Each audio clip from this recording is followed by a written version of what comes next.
Hi ನಮಸ್ತೆ. ಆಹಾರ ಬುತ್ತಿಗೆ ಸ್ವಾಗತ. ಇವತ್ತೊಂದು 4 ಆಲೂಗಡ್ಡೆ ಇತ್ತು, ಅಂಗಡಿಗೆ ಹೋಗಿ ಏನಪ್ಪ ಚಿಪ್ಸ್ ತರೋದು ಅಂತೇಳಿ. ನನ್ನ ಮನೇಲೇ ನೀವು ಆಲೂಗಡ್ಡೆ ರೇಟ್ ಎಲ್ಲ ಕಮ್ಮಿ ಇದೆ ಇವಾಗ. ಆಲೂಗಡ್ಡೆ ತಂದುಬಿಟ್ಟು ಮಕ್ಳಿಗೆ ಚಿಪ್ಸ್ ಮಾಡಿ ಒಂದು ಬಾಕ್ಸ್ ಎಲ್ಲನೂ ಪ್ಲಾಸ್ಟಿಕ್ ಕವರಲ್ಲೇ ಸ್ಟೋರ್ ಮಾಡಿಟ್ರೆ ಅವ್ರು ಬಂದಿದ್ದ ತಕ್ಷಣ ತಿಂಡಿ ಅಂದ ತಕ್ಷಣ ನಾವು ಮನೆಯಲ್ಲೇ ಕೊಡ್ಬೋದು. ಹೊರಗಡೆ ಹೋಗಿ ತರೋಕ್ಕಿಂತಲೂ ನಾವು ಮನೆಯಲ್ಲೇ ಚಿಪ್ಸ್ ಮಾಡಿ ಮಕ್ಳಿಗೆ ಕೊಡೋದ್ರಿಂದ ಆರೋಗ್ಯಕ್ಕೂ ತುಂಬ ಒಳ್ಳೆಯದು. ಇವಾಗ ನಾನು ಚಿಪ್ಸ್ ಹೇಗೆ ಮಾಡೋದಂತ ನಿಮಗೆ ತೋರಿಸ್ತೀನಿ. 4 ಆಲೂಗಡ್ಡೆ ತೊಗೊಂಡು ನಾನು ಸಿಪ್ಪೆ ತೆಗೆದು ತೊಳ್ಕೊಂಬಿಟ್ಟು ಬಂದಿದ್ದೀನಿ. ಇವಾಗ ಚಿಪ್ಸ್ ಮನೆ ತೊಗೊಂಡ್ಬಿಟ್ಟು ನಾನು ಚಿಪ್ಸ್ ಹೊರಿಯೋದು ತೋರಿಸ್ತೀನಿ. ನೋಡಿ, ಈ ಥರ ಚಿಪ್ಸ್ ಮಾಡೋದು ಮನೆ ಇದ್ದರೆ ತೊಗೊಳ್ಳಿ, ಇಲ್ಲಾಂದರೆ ಇನ್ನೂ ಬೇರೆ ಥರ ಎಲ್ಲ ಸಿಗ್ತಾವೆ. ನಮ್ಮ ಮನೇಲಿ ಈ ಥರ ಇದೆ ಅಂತ ನಾನು ಮಾಡ್ತಾಯಿದ್ದೀನಿ. ನೋಡಿ ಎಷ್ಟು ಚೆನ್ನಾಗಿ ಬರುತ್ತೆ ಅಂದ್ರೆ ತುಂಬ ಚೆನ್ನಾಗಿರುತ್ತೆ ಇವು. ಈ ಥರ ಮನೆಯಲ್ಲೇ ಮಕ್ಳಿಗೆ ಫ್ರೆಶ್ಶಾಗಿ ಮಾಡಿಕೊಟ್ರೆ ಮಕ್ಕಳು ಖುಷಿಯಿಂದ ತಿನ್ಕೊತಾರೆ. ಸ್ಕೂಲಿಂದ ಬಂದ ತಕ್ಷಣ ತಿಂಡಿ ಅಂತ ಕೇಳುವಾಗ ನಾವು ಈ ಥರ ಚಿಪ್ಸ್ ರೆಡಿ ಮಾಡಿಟ್ರೆ ಮಕ್ಳಿಗೆ ತಟ್ಟೆಗೆ ಹಾಕ್ಕೊಡ್ಬೋದು. ನೋಡಿ ಎಷ್ಟು ಚೆನ್ನಾಗಿ ಬಿದ್ದಿದೆ ಅಂತ. ನೋಡಿ ಈ ಥರ ಮಾಡಿಬಿಟ್ಟು ನಾವು ಎಣ್ಣೆಲೆ ಸ್ವಲ್ಪ ಇದನ್ನೇ ನೀವು ಒಣಗಿಸ್ಬೇಕಂತ ಏನೂ ಇಲ್ಲ, ಅದೇ ಥರನೇ ಹಾಗೆ ನಾವು ಹಾಕಿದರೆ ಸಾಕು.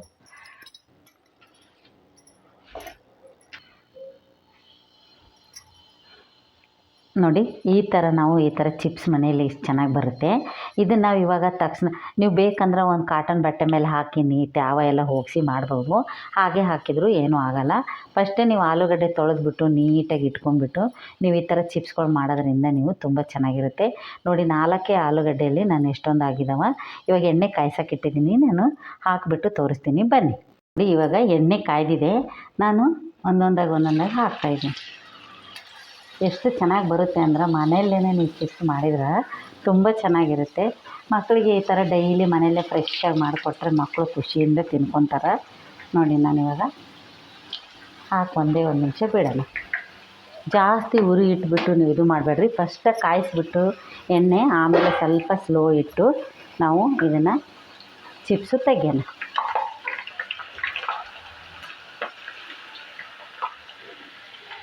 ನೋಡಿ ಎಷ್ಟು ಚೆನ್ನಾಗಿ ಬರುತ್ತೆ ಅಂದ್ರೆ ಅಂಗಡಿಯಲ್ಲಿ ತಂದಕ್ಕಿಂತ ತುಂಬ ಚೆನ್ನಾಗಿ ಟೇಸ್ಟ್ ಇರುತ್ತೆ. ನಾವು ಮನೇಲಿ ಮಾಡೋದ್ರಿಂದ ಮಕ್ಕಳಿಗೆ ಫ್ರೆಶ್ ಆಗಿರೋದು ಕೊಟ್ಟಂಗೆ ಆಗುತ್ತೆ.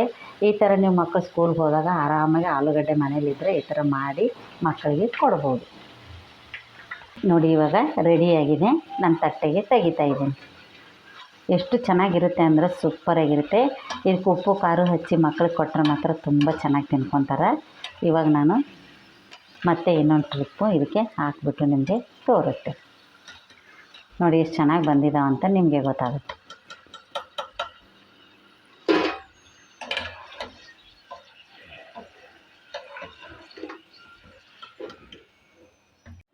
ನೋಡಿ ಇನ್ನೊಂದು ಟ್ರಿಪ್ಪು ನಾನು ಹಾಕ್ತಾಯಿದ್ದೀನಿ. ಇದೇ ಥರ ನಾನು ಎಲ್ಲನೂ ಹಾಕ್ಕೊಂಬಂದು ನಿಮಗೆ ತೋರಿಸ್ತೀನಿ ಬನ್ನಿ. ನೋಡಿ ರೆಡಿಯಾಗಿದೆ. ಇವಾಗ ನಾವು ಇದು ಬಿಸಿ ಬಿಸಿ ಇರುವಾಗಲೇ ಒಂದು ಚಿಟಿಕೆಯಷ್ಟು ನಾವು ಉಪ್ಪು ತೊಗೊಳ್ಳೋಣ. ಜಾಸ್ತಿ ಉಪ್ಪು ತೊಗೊಳಕ್ಕೆ ಹೋಗಬೇಡಿ, ಆಲೂಗಡ್ಡೆ ಬೇಗ ಉಪ್ಪು ಹಿಡ್ಕೊಳ್ಳುತ್ತೆ. ಅದಕ್ಕೆ ನಾವು ಸ್ವಲ್ಪ ಚಿಲ್ಲಿ ಪೌಡ್ರ್ ಹಾಕ್ಕೊಳ್ಳೋಣ. ನೋಡಿ ಎಷ್ಟು ಚೆನ್ನಾಗಾಗುತ್ತೆ ಅಂದರೆ ಇದು ಸೂಪರಾಗಿರುತ್ತೆ. ಮಕ್ಕಳಿಗೆ ಈ ಥರ ಮಾಡಿಕೊಟ್ರೆ ಮಾತ್ರ ಚೆನ್ನಾಗಿ ತಿನ್ಕೊತಾರೆ. ನೋಡಿ ಹಿಂಗೆ ಮಾಡಿಬಿಟ್ಟು ನಾವು ಮಕ್ಕಳಿಗೆಲ್ಲ ಮಿಕ್ಸ್ ಮಾಡಿ ಉಪ್ಪು ಖಾರ ಹಾಕಿ ಮಕ್ಕಳಿಗೆ ಕೊಟ್ಟರೆ ಮಾತ್ರ ಸೂಪರಾಗಿರುತ್ತೆ. ನೋಡಿ ಎಷ್ಟು ಚೆನ್ನಾಗಿರುತ್ತೆ ಅಂತ. ನೀವು ಎಷ್ಟು ಆಲೂಗಡ್ಡೆ ಇರುತ್ತವೆ ಅಷ್ಟನ್ನು ಮಾಡಿಬಿಟ್ಟು ನೀವು 1 kg ಆಗಿರ್ಬೋದು, ಅರ್ಧ kg ಆಗಿರ್ಬೋದು ಮಾಡಿ ಇಟ್ಕೊಂಡು ನೀವು ಪ್ಲಾಸ್ಟಿಕ್ ಕವರಲ್ಲಿ ಆಗಿರಬೇಕು, ಗಾಜು ಬಾಟ್ಲಿಯಲ್ಲಿ ಆಗಿರಬೇಕು ಸ್ಟೋರ್ ಮಾಡಿಟ್ರೆ ಮಕ್ಕಳೆಲ್ಲ ಚೆನ್ನಾಗಿ ತಿಂತಾರೆ. ನೋಡಿ ಇವಾಗ ರೆಡಿಯಾಗಿದೆ. ನೋಡಿ ಇವಾಗ ನಾನು ನಿಮಗೆ ಮುರಿದು ತೋರಿಸ್ತಾ ಇದ್ದೀನಿ. ಎಷ್ಟು ಚೆನ್ನಾಗಿ ಕ್ರಿಸ್ಪಿಯಾಗಿದ್ದಾವೆ ಅಂತ ನಿಮಗೆ ಗೊತ್ತಾಗುತ್ತೆ. ಈ ಥರ ಒಂದು ಆಲೂಗಡ್ಡೆ ಚಿಪ್ಸ್ ಮನೇಲಿ ಮಾಡಿ ತಿನ್ನೋದ್ರಿಂದ ಆರೋಗ್ಯಕ್ಕೆ ಒಳ್ಳೆಯದು. 4 ಆಲೂಗಡ್ಡೆಯಿಂದ ನಾನು ಚಿಪ್ಸ್ ಮಾಡಿದ್ದು ನಿಮ್ಗೆ ಇಷ್ಟ ಆದಲ್ಲಿ ಲೈಕ್ ಮಾಡಿ, ಶೇರ್ ಮಾಡಿ, ಸಬ್ಸ್ಕ್ರೈಬ್ ಮಾಡಿ. ನಮಸ್ತೆ.